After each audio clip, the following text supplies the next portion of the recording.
Hi, my name is Bob Roth, and I'd like to welcome you to this short introduction to what Transcendental Meditation is and is not, a little bit how it works, some of the benefits, and how you would learn the technique. So we're all on the same page. I want to start right off with a very simple working definition of Transcendental Meditation. Number one, TM is a very simple technique. It's simple not because it's simplistic or a beginner's meditation, but because there's an elegant simplicity to the practice. Very profound, elegant simplicity to the practice.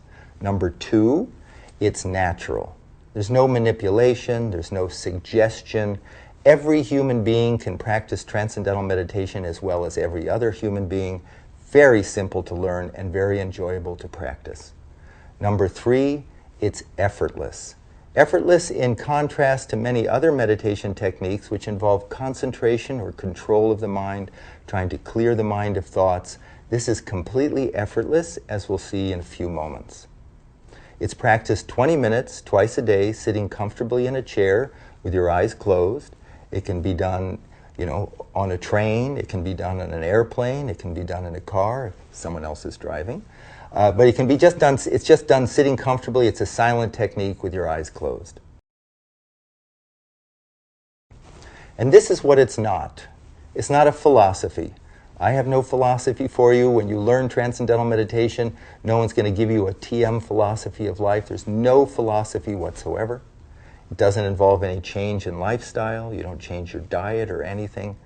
And the third thing is there's nothing to believe in. I want to emphasize that because sometimes people think, when I learn to meditate, I have to believe in it for it to work. You can be 100% skeptical and the technique works just as well, the benefits are just as profound, as if you went into this thing thinking, I believe in meditation, it's going to work. So there's no belief whatsoever. So to understand what Transcendental Meditation is, and to understand how it compares to other forms of meditation or self-development, I like to use the metaphor or the analogy of an ocean. You're on a small boat, you're in the middle of the ocean, out in the middle of the ocean, and all of a sudden you get these huge swells, these huge 40, 60-foot high waves, and you could think, oh my God, the whole ocean is in upheaval. Well, not really, because if you do a cross-section of the ocean, you see these little 40-foot high waves, and the ocean is like, in reality, a mile deep. And the ocean is active on the surface, but at the depth of the ocean, it is naturally silent. And it doesn't matter if those waves are 200-foot high waves. At the depth of the ocean, untouched, it is naturally silent. That's the nature of the ocean. Active on the surface, silent at its depth. And the analogy is our mind. The surface of our mind is the active thinking mind. All the things that we're thinking about all during the day. It's like the waves on the surface of the ocean. And I like to call it the gotta mind. I gotta do this, and I gotta do that, and I gotta call him, and I gotta call her, and I gotta make a list, and I gotta find the list, and I gotta make a new list, and I gotta get going, and I gotta slow down, and I gotta get to sleep, and I gotta wake up.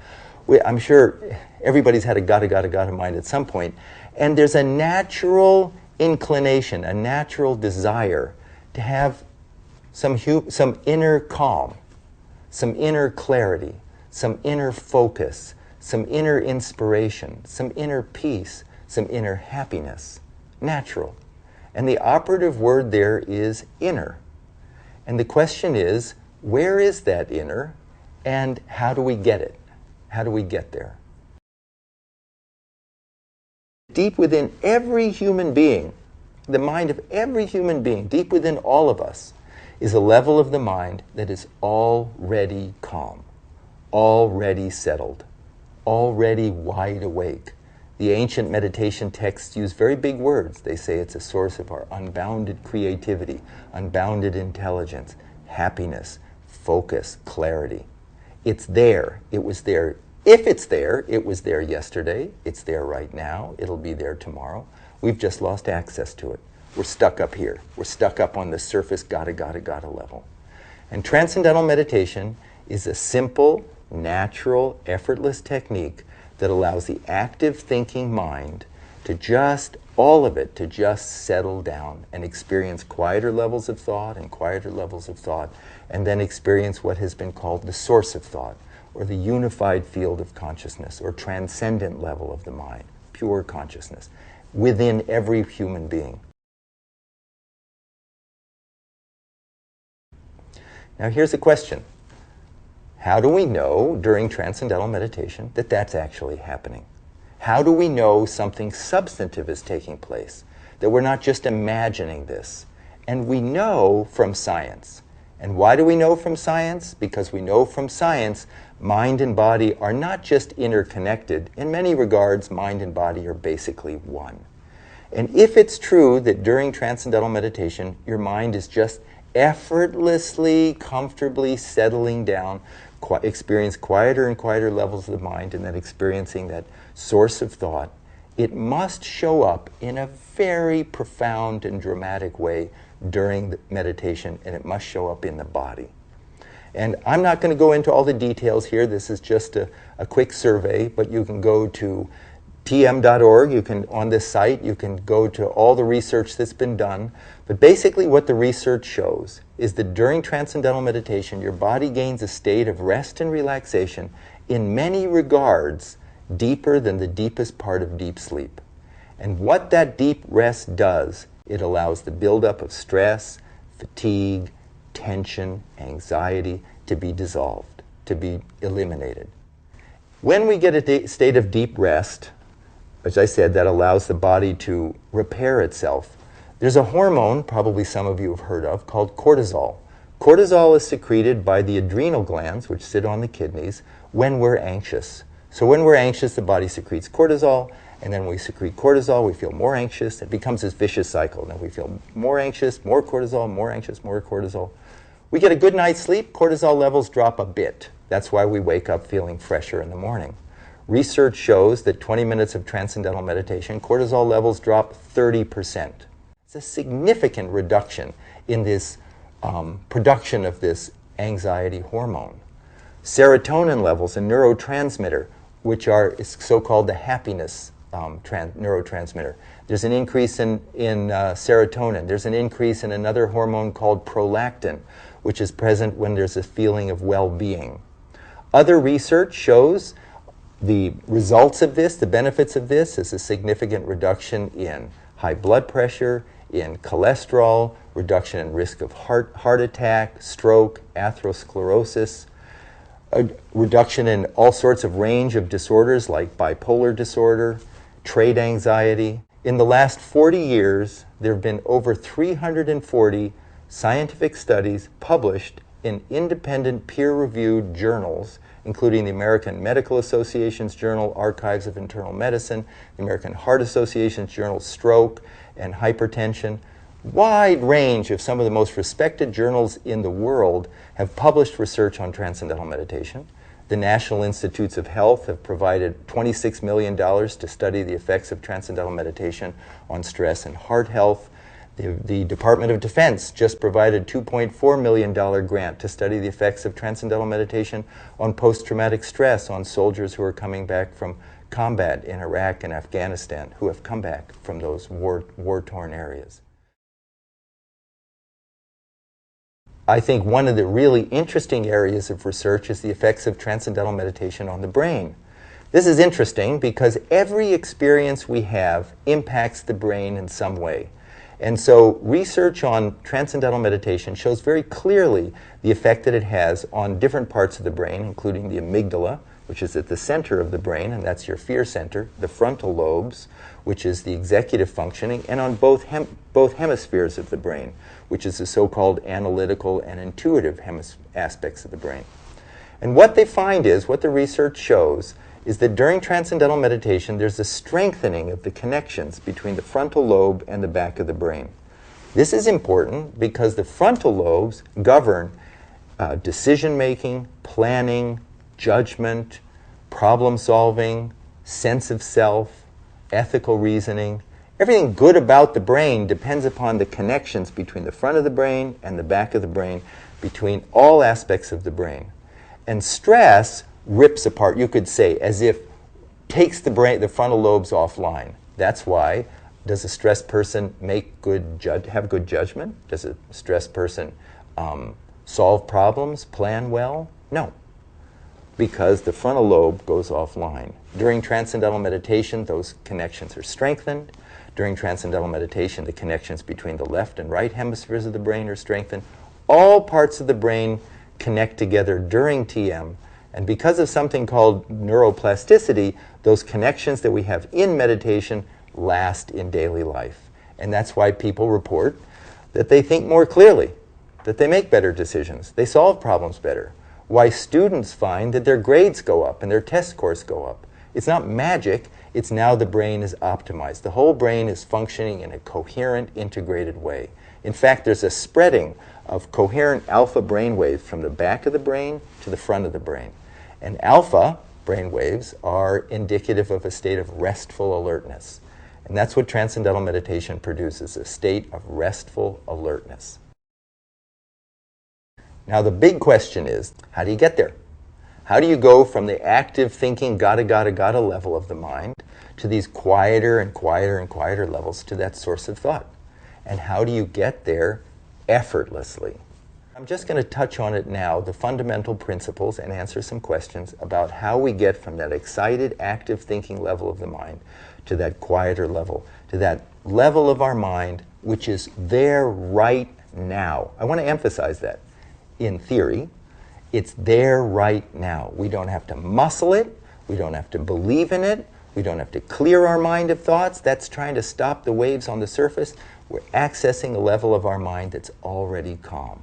It's a wonderful experience. It's a blissful experience. It's a satisfying experience. And how do we get there? The key thing I just said is it's a satisfying experience. I'm going to give you 3 examples of daily life of why that's important, and then tie it in with transcendental meditation. You're sitting in a room and you're listening to some music, and it's dreadful music. Let's face it, it's really bad music. And in the other room, some really, really elegant, exquisite music comes on that you just love. Where's your attention go? You turn that off. I want to listen to that, right? You don't have to think it through. Your attention is drawn to that just beautiful music, wonderful music. Or you're at a dinner party and you're stuck in a corner somewhere and you're in a really boring conversation, and just a few feet away you can overhear a really interesting conversation. Where's your attention go? You're trying to pay attention, but you keep being drawn to that more fascinating conversation. Or, third example, you go on a vacation and you have 2 books. And the first book is boring, you can't read it. The second book is great, you're absorbed in it. Hours fly by. Those 3 examples are examples of what we call the natural tendency of the human mind to be drawn towards some field, something more satisfying. Absolutely, spontaneously more satisfying. Inside is a field of great satisfaction. Source of thought, great, very charming field. In transcendental meditation, we learn how to give the attention of the mind an inward direction. Instead of outward through our senses to that nice music, that interesting conversation, that, is it hard to watch a great movie? No, your attention is drawn to it.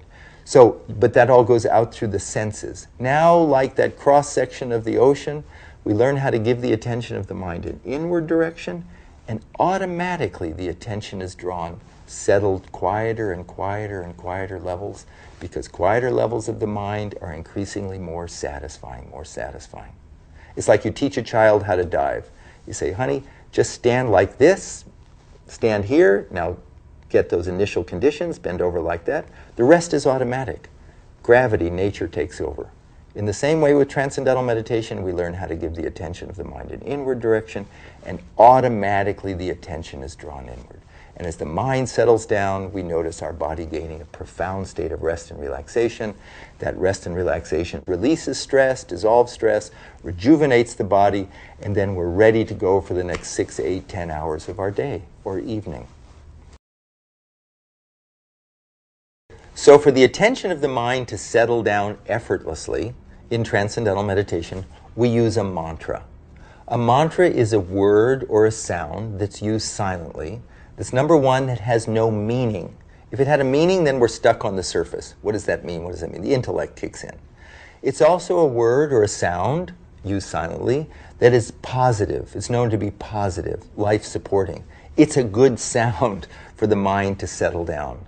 It's a sound, a mantra has been used for thousands and thousands of years for just this purpose. Transcendental meditation is always taught one-to-one by a trained, certified teacher of TM. I need to emphasize that. This isn't transcendental meditation is not a mass meditation. It's not something you learn out of a book, not something you get from a tape. The technique is taught over 4 consecutive days of about an hour to an hour and a half a day over 4 consecutive days. And the first day, always one-to-one with a trained teacher of transcendental meditation, certified teacher. And at that time, what you learn from your teacher is you're given a sound, the proper mantra, proper vehicle for you to settle down, and you're taught how to use it properly. Both things are absolutely essential. This meditation dates back thousands and thousands and thousands and thousands of years. It predates all the isms. It's not a religion. It's not a philosophy. It's a universal human being practice. And from that tradition of transcendental meditation, called the Vedic tradition of teachers, it has been passed on from teacher to student, teacher to student, teacher to student, always in an oral tradition over thousands of years. And the most recent great meditation teacher was Maharishi Mahesh Yogi. And Maharishi proceeded to teach and oversee the teaching of thousands and thousands of teachers of transcendental meditation who know how to select the proper mantra, the proper sound for an individual, and how to teach them to use it properly. Without both, you basically are stuck. With both, then we know how to effortlessly settle down and experience quieter levels of thought, completely rejuvenate mind and body for a much healthier, more satisfying life. How does this differ from other forms of meditation? And for this, we look back to scientific research. Because as I said, research shows that every experience changes the brain. And basically, we know from science that there are 3 different major types of meditation. The first type of meditation is called focused attention. And focused attention is something like Zazen meditation or Vipassana meditation, any meditation that involves some concentration or control of the mind, trying to clear your mind of thought, trying to concentrate on your breath. It's like trying to stop the waves from moving. It's trying to stop the wave on the surface. So it's a focus, it's a concentration. The second type of meditation is called open monitoring. And that's a mindfulness form of meditation. And that's really how to emotionally disengage and just observe and be present and mindful of your environment or mindful of your thoughts. And that would just be like observing the rise and fall of the waves on the surface of your mind. Transcendental meditation does not involve any concentration, and it's not just an observational tool. It's an actual technique called automatic self-transcending, which allows the active thinking mind to experience quieter and quieter levels of thought and then transcend thought and experience the self, experience our own unbounded nature. Many people ask if you have to sit in a particular posture when you practice transcendental meditation. Do you have to sit up straight with your back erect, with no back support? Do you have to sit with your legs crossed? The beautiful thing about transcendental meditation is we just sit comfortably. In a chair, we can sit up in bed, sit however we want, sitting up comfortably with the eyes closed. No particular posture is needed. And it looks just like this from the outside. So when you practice TM, you just sit comfortably. I'm a very skeptical person by nature, and when I heard about transcendental meditation, when I attended an introductory lecture 45 years ago, at the end of the talk, I asked the teacher, how much of this do I have to believe in for it to work? Because I don't want to have to believe in anything. And the teacher told me that I could be 100% skeptical and the technique would work just fine. Now, she didn't have a cell phone, but she did have a pen, and she said, you don't have to believe in gravity. As a matter of fact, you can think Newton's laws of gravity is a complete joke. But if you drop, in this case, a cell phone, the phone falls.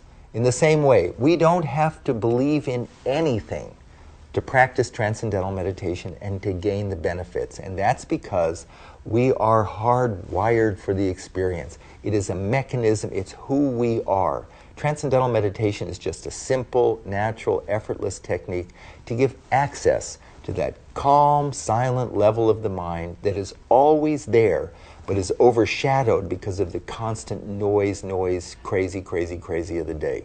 So there's no change in lifestyle, there's nothing to believe in, there's no philosophy.